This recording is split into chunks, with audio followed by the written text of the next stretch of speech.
Welcome everyone to the second part of Ylem Energy's partner session with the MEUC. Hopefully you enjoyed that first overview from Ian and John, giving a bit more background of where we come from and where we're going. This part of the session will be very much focused on our solutions and what we're doing with I&C customers and how we're trying to help save costs whilst transitioning to net zero. And following this, we'll have our third and final part of the session run by Benji Martin from Stark Energy, who we're working with as a partner.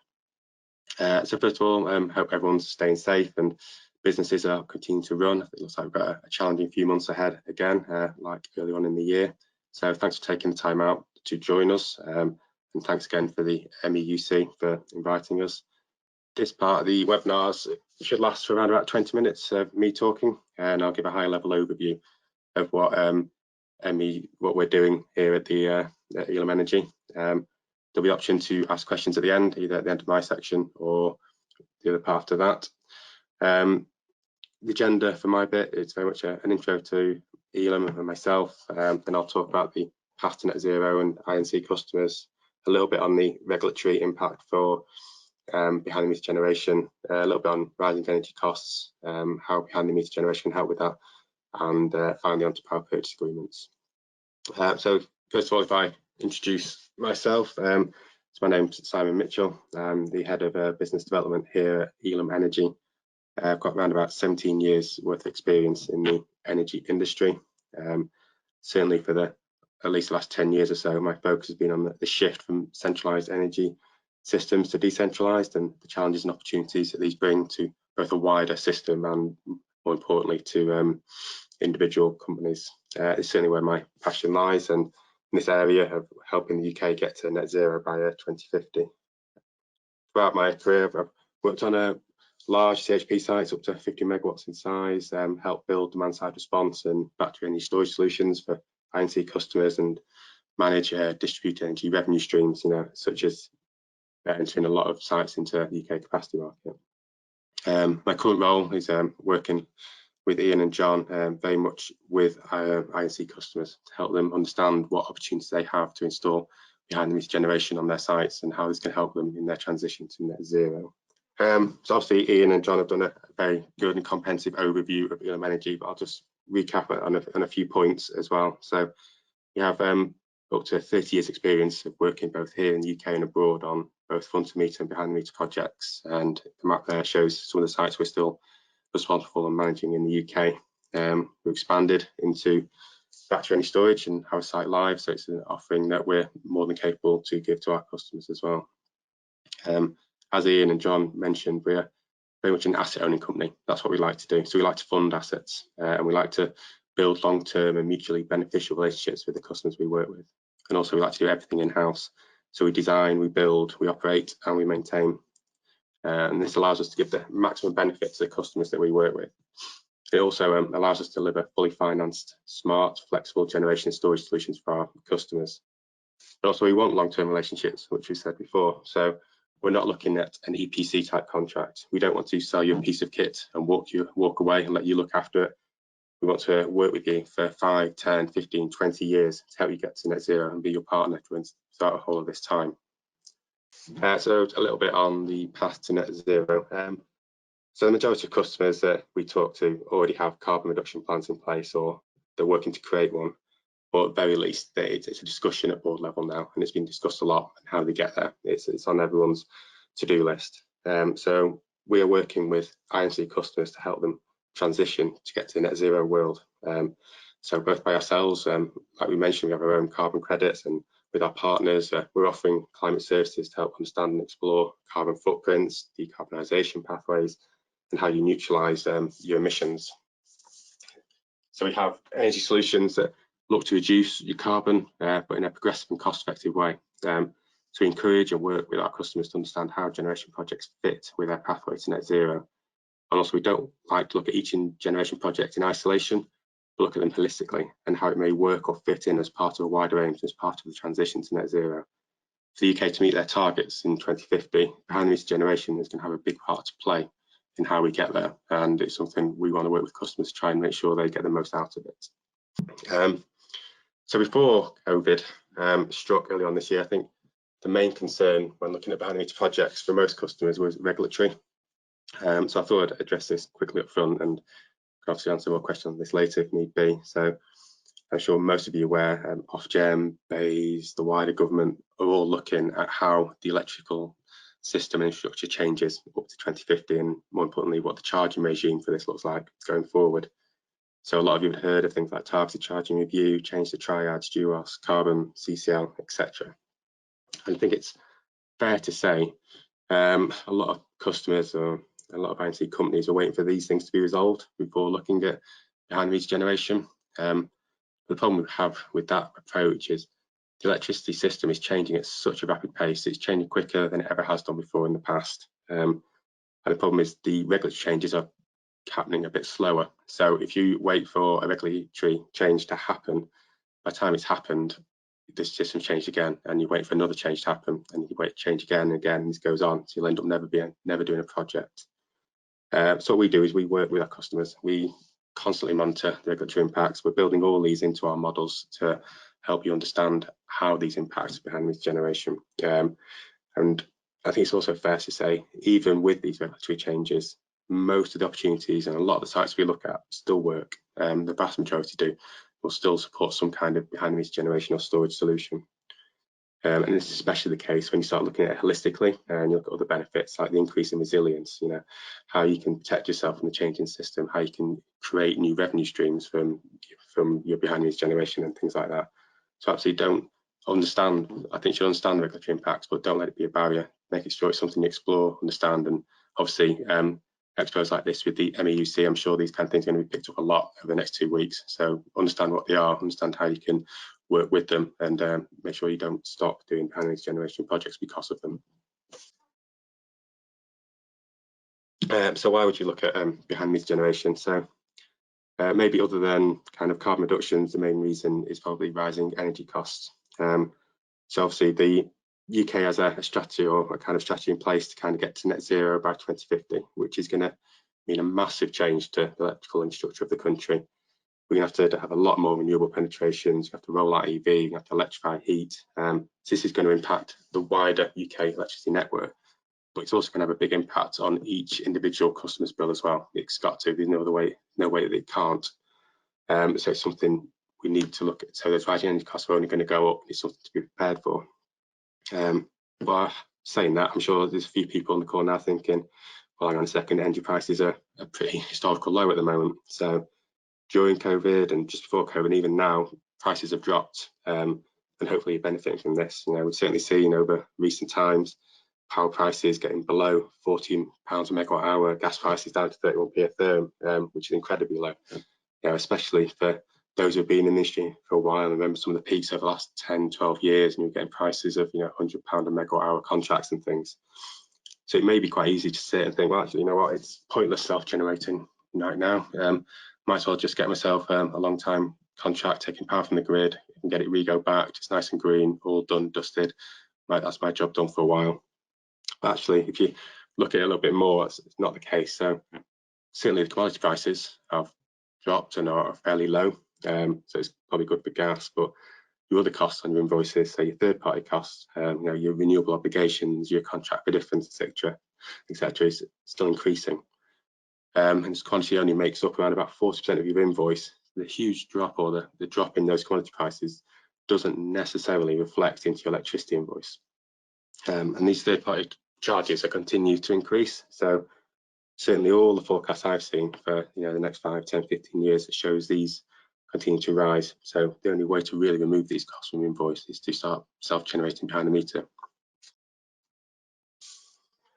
So doing by third-party costs, again, I'm sure this is something that's going to get picked up a lot over the next couple of weeks with the MEUC. And also I'm sure this graph is very familiar to a lot of people on the call, but we'll quickly just work around it to show the makeup of a typical bill for an I&C customer here in the UK. So if we start with the big blue block, and that's what we've just been talking about, and that's your commodity costs, that's your wholesale commodity price, which to be fair, you have very little you can do with that. So here we've got it 38%. So it's also just worth saying that obviously this varies from coast to coast, region to region. So this is just very much a UK average. So if you kind of work clockwise around the chart. In orange, the next thing we have there is transmission. So this is your triad cost, is more commonly known. So we do know this is going to become unavoidable at some point, but like I mentioned before, it's been delayed. So it's supposed to happen next year, probably the year after the earliest. So those who have some form of behind the generation will have at least in a couple of years be able to avoid that cost. Then with distribution costs, more commonly seen as your red, amber and green on your invoices, again, make a decent chunk and currently still avoidable. Maybe some changes here, but definitely still going to be some element of avoidability there in the future. And then you've got the big one, the big yellow block there, which are your green levies, your carbon taxes, whatever you'd like to call them. So this encompasses renewable obligation, feed-in tariff, contract for difference, and we've also put capacity market in here as well. So these are all schemes that are either finished but still need paying for, or they're still ongoing. So these costs are real, they're here, they've got to be paid by you. So those aren't going anywhere. So those are going to stay in your bill for a long time to come. And so it's probably worth mentioning the light blue one at the top, which is under balancing or pursue us, you'll see it on your invoice. It's also an interesting one. It's been an interesting one during the COVID period, where we saw high renewable output and low customer demand, leading to National Grid having to make a lot of balancing actions, which again cost a lot of money, which ultimately filter down into your electricity invoice. So those costs are getting so high that already there's been policies put in place to help smear them over the next couple of years or so. But that's probably a little glimpse to the future as we get more renewables on the system. As we've already mentioned, the wind targets that Boris Johnson announced today, as more of that comes on, that's going to lead to more volatility within day, and National Grid having to make more balancing actions. So that's element of your cost is only going to go upwards. So the only way to really avoid all these is by looking to invoice some kind of behind the meter generation or storage. So let's look at some behind the meter generation options, and in particular we're going to look at flexible gas generation. So I'm sure many of you have already looked at CHP and installed on sites where the business case stacks up. You may have other sites that are a bit smaller where you've not implemented, or you've not implemented because the matchup of heat and power doesn't quite stack up. Ylem Energy has a slightly different approach. It's very much long term, it's not short term, and it's a very much a multi-stage approach. So initially what we look to do is build a business case on a power only solution. So we look to right size the engine to meet your power requirements. And quite often we use a self-containerized engine like shown on the picture here. We then look at other opportunities as kind of stage 2, 3, 4, 5 solutions over the next kind of 2, 3, 5, 10 years, such as we look to then utilise the heat, in either space heating or process. We look to add energy storage. We look to how you incorporate EV charging into that. We look at the longer term and the future potentially hydrogen, switching to more hydrogen in these as well. So it's very much a multi-stage and very much a long-term approach. So why consider a gas engine? I'm sure as during the call think, well, it's going to get phased out as we get to net zero in 2050. Gas doesn't really have a place to play. So if you think about net zero, the target is 2050. It's 30 years away, and there's a reason it's 30 years away. Is the UK has been building its economy around carbon for the last 200 years, ever since the Industrial Revolution. And we're going to try and flip that in 30 years' time to become carbon free, which is a big ask for anyone to do. And hopefully we will do it, and hopefully we'll do it ahead of time.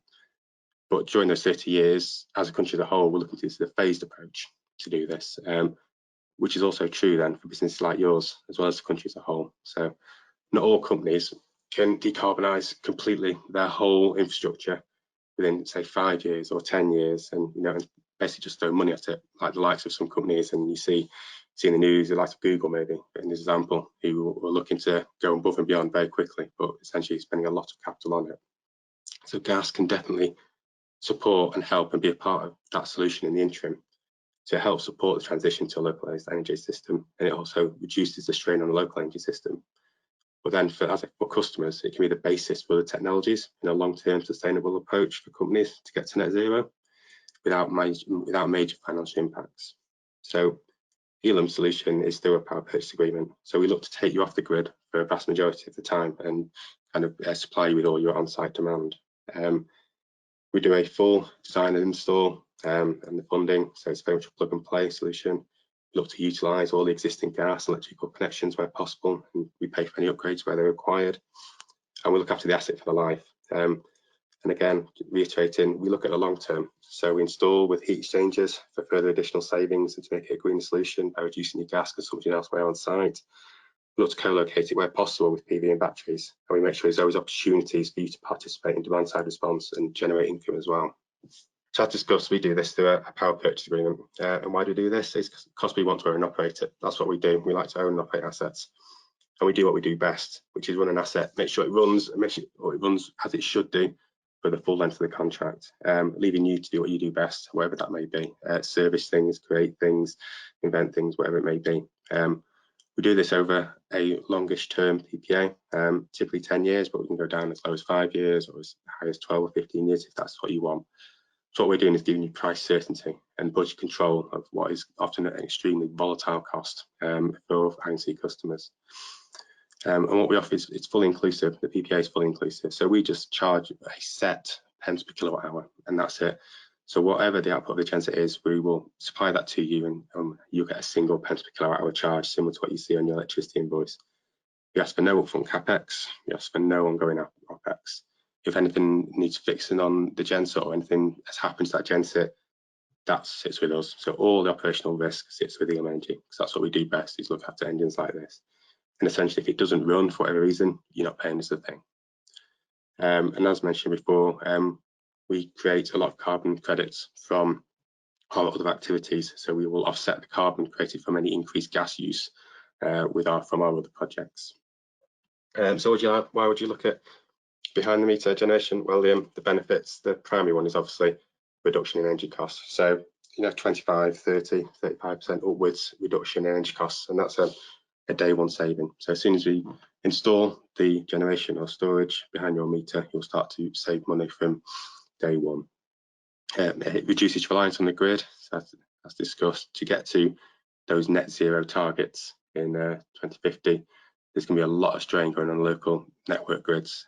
So having more generation behind your own meter, we're more self-reliant, will only help with the resilience of your site and your business. There's opportunities for demand-side response and generating income. In the simplest form is probably the capacity market. So instead of that just being a charge in your invoice, you can start getting a payment for being in the capacity market. And there's also a host of innovative suppliers out there now, offering all kinds of wholesale optimization projects and products to try and generate income in the increased volatility of electricity markets. So there's always going to be a lot more opportunities, and these are probably things that can get picked up again over the next couple of weeks, and see what some companies are doing with their virtual lead passing thing. There's some exciting opportunities ahead for people who have flexible behind the meter generation. I think a very good example has been over the COVID-19 period. So obviously during that period we saw very high renewable generation and extremely low demand, which meant rather than turning off their renewables, National Grid were paying companies to take power from the grid and turn off their engines. Again, I think that's a snapshot to the future, and things like that can happen more often as more renewables come onto the system, as more EV come onto the system, as the system becomes more unpredictable and more volatile. Companies with flexible generation behind the meters will be able to take advantage of this and put strategies in place to really generate some good income from it. As we discussed, putting something like a gas engine in is a great platform for the technologies to help you transition and become greener. I think a really good example is EV charging. I think a lot of people would like to do more EV charging and roll out more infrastructure. The biggest barrier to that is usually trying to get connection capacity to local grid. It's just either prohibitively expensive or it's just not available full stop. Obviously, if you've got behind the meter generation, you're reducing how much power you're taking from the system, which gives you spare capacity, which will allow you to utilise that with your EV charging infrastructure to allow you to roll out other plans to help you get to net zero. As discussed, you can utilise the heat. As discussed, you can add energy storage to kind of future-proof it, and also you can add other behind the generation as well, such as PV. I think people think it's usually one or the other. Actually, they're not mutually exclusive technologies. They work well together, and we look to explore how you can fit both in to get the best of both worlds on your site. And it's certainly something we'd love to explore further with you.